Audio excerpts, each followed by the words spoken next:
नमस्कार दोस्तों, मैं doctor Piyush Ranjan, sir Gangaram hospital नई दिल्ली में गैस्ट्रोएंटरोलॉजिस्ट हूँ। आज इस वीडियो में मैं आपसे लिवर सिरोसिस के नॉन ट्रांसप्लांट ऑप्शंस के बारे में बात करूँगा। देखिए, लिवर सिरोसिस के बारे में मेरे 3-4 अन्य वीडियो हैं और लिवर ट्रांसप्लांट के बारे में भी मेरा वीडियो है। लिवर सिरोसिस किसी भी कारण से हो, मुख्यतः यह अल्कोहल, मोटापा यानी कि नॉन अल्कोहलिक स्टेटोहेपेटाइटिस, हेपेटाइटिस बी या सी, ये 4 मुख्य कारण होते हैं। जिस किसी भी कारण से हो रहा हो, अगर लिवर एक निश्चित स्थिति से ज़्यादा खराब हो तो इसमें हमें लिवर ट्रांसप्लांट की ज़रूरत पड़ती है। लिवर ट्रांसप्लांट के लिए डिसाइड करने के लिए 2 स्कोर मुख्यतः होते हैं, जिसमें एक कहलाता है meld score, Mayo clinic and stage liver disease score, और दूसरा चाइल्ड प्यू स्कोर CPT। यदि किसी भी व्यक्ति की CPT 7 से ज़्यादा हो, मेल्ड स्कोर 15 से ज़्यादा हो, तो वो लिवर ट्रांसप्लांट का कैंडिडेट है। अन्य शब्दों में, लिवर सिरोसिस के दूसरे कॉम्प्लिकेशंस, यदि पेट का पानी नहीं कंट्रोल हो रहा हो, पेट में पानी यानी एसाइटिस नहीं कंट्रोल हो रहा हो, बार बार बेहोशी आ रही हो, ब्लीडिंग हो रही हो जो कंट्रोल नहीं हो रही हो, तो इन सब चीज़ों का अल्टीमेट इलाज लिवर ट्रांसप्लांट होता है।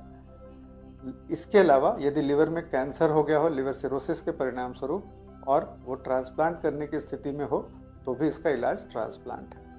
अब सवाल यह है कि लिवर ट्रांसप्लांट होता कैसे है। Liver transplant diseased organ donation यानी कि डेड लोगों से जो लिवर डोनेशन मिलता है उससे होता है, और लाइव ट्रांसप्लांट यानी कि आपका कोई अपना रिलेटिव जो लिवर दे सके उससे होता है। देखिए, 2 इसमें समस्याएं हैं कि लिवर ट्रांसप्लांट क्यों नहीं हो पाते हैं, जिसमें से एक समस्या है कि डिजीज डोनर यानी कि लोग जो डेड बॉडीज होती है उनको डोनेट नहीं करते स्वेच्छा से, और दूसरी बात होती है कि लिवर डोनेशन, किडनीज हमारे पास 2 हैं, लिवर 1 है, तो जो डोनर होता है उसके लिवर का एक सर्टेन पोर्शन ही निकाला जा सकता है 50-60% तक, क्योंकि जो डोनर है वो भी सेफ रहना चाहिए और ब्लड ग्रुप सेम होना चाहिए। लेकिन लिवर डोनर्स की जो क्राइटेरिया होती है वो काफ़ी रेस्ट्रिक्टिव है, यानी कि हर कोई, आप अगर किसी 70 साल के व्यक्ति को बोले कि क्या वो लिवर दे सकता है, तो उसका आंसर है नहीं।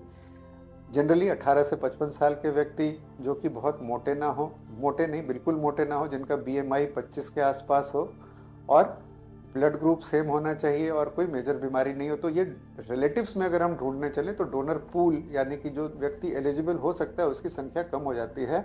तो ये स्टैटिस्टिक्स है कि अगर 100 लोगों को जिनको लिवर ट्रांसप्लांट की ज़रूरत है, 80% लोग हमने देखा है कि अपने क्लिनिकल एक्सपीरियंस में उनके पास लिवर डोनर नहीं हो पाते हैं। और डोनर चूँकि लोग डोनेट नहीं करते, तो जो कैडेवरिक डोनेशन है, जो डेड बॉडीज़ का डोनेशन है, उसकी संख्या बहुत ही कम है और वेटिंग टाइम 6 महीने से साल तक हो सकता है। तो ऐसी स्थिति में हम सोचें कि क्या चीज़ें हैं जिनसे हम ट्रांसप्लांट फ्री सर्वाइवल प्रोलॉन्ग कर सकते हैं, या जब तक हमें डोनर ना मिल जाए तब तक हम अपने आप को ठीक रख सकते हैं। देखिए, इसमें बहुत ही संक्षेप में मैं आपको 5-6 चीज़ें बताऊंगा। पहली चीज़ है न्यूट्रिशन।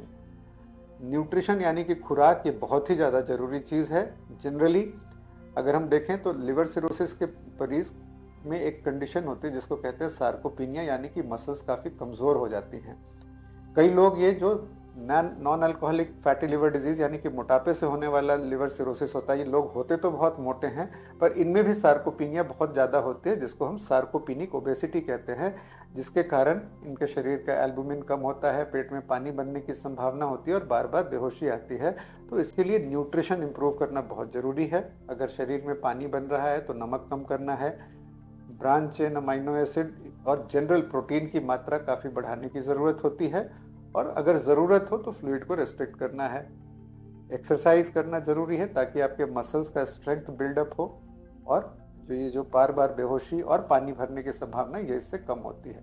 अगर पेट का पानी नहीं कंट्रोल हो रहा हो दवाइयों से या दवाइयाँ लेने से, डायरेटिक्स जो दवाइयाँ होती हैं या इसको लेने से बार बार किडनी पे असर आ रहा हो, तो टिप्स एक पॉसिबिलिटी है।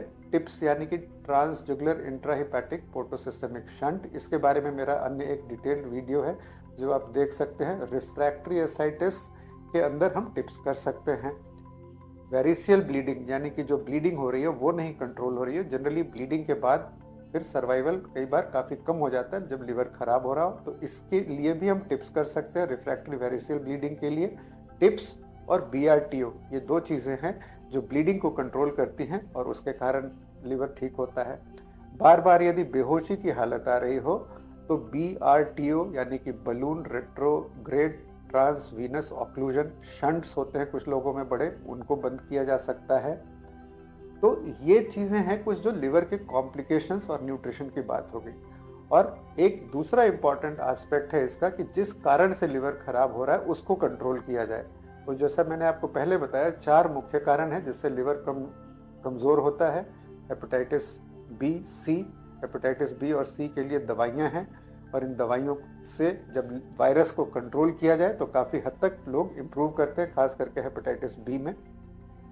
अल्कोहल बहुत ही इंपॉर्टेंट कारण है। अगर आप अल्कोहल किसी भी स्टेज पर बंद करें तो लिवर के वहाँ से सुधरने की पूरी संभावना है, या लिवर नॉर्मल नहीं भी हो उसका काम करना स्टेबल होता है और आप एक लंबा ट्रांसप्लांट फ्री सर्वाइवल प्राप्त कर सकते हैं।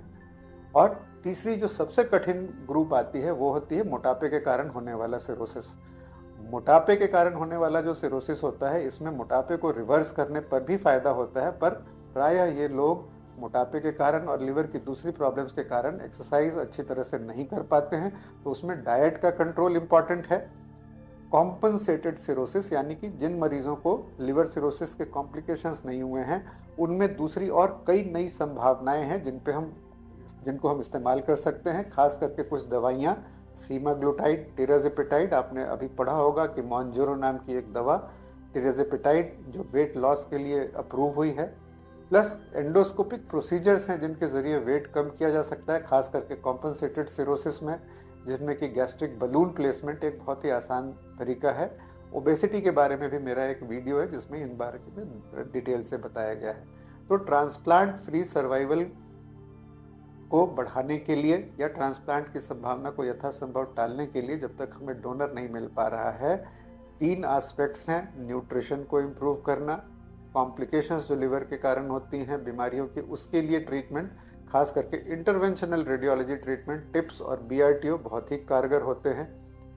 इसके अलावा जिन लोगों को जिस कारण से लिवर सिरोसिस हो रहा है उसको कंट्रोल करना बहुत ही ज़रूरी है, और उसके लिए जो डिजीज़ की इटियोलॉजी या जो मूल कारण है उसको कंट्रोल करके इसको बढ़ाया जा सकता है। देखिए, ट्रांसप्लांट कराना सबसे अच्छी चीज़ है, बट ट्रांसप्लांट के जो लिमिटेशंस है वो मैंने आपको बताई, और इसमें से 20-30% लोग कई बार बिना ट्रांसप्लांट के लंबा सर्वाइवल हासिल कर सकते हैं अगर इन चीज़ों को फॉलो किया जाए। इस वीडियो में दी गई जानकारी अगर आपको अच्छी लगे तो अपने फ्रेंड्स और फैमिली मेम्बर से शेयर कीजिए।